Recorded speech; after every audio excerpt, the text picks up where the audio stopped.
Intermediate అయిపోయాక ఒక mind set వచ్చేస్తుందండి పిల్లలకి.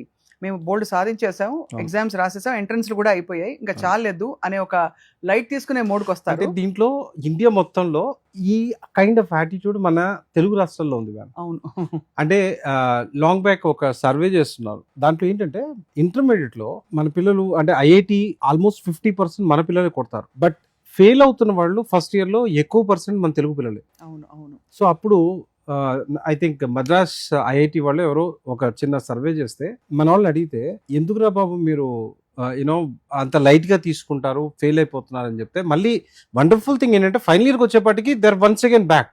Right right right. So first year మాత్రం ఎందుకు ఫెయిల్ అవుతున్నారని చెప్పి చూస్తే వాళ్ళు చెప్పిన ఆన్సర్ ఏంటంటే, ఇంటర్మీడియట్ లో మేము విపరీతంగా కష్టపడిపోయాం, అసలు హాలిడేస్ లేవు, ఏం లేవు, వీ స్టార్ట్ ఎంజాయింగ్ ఇట్.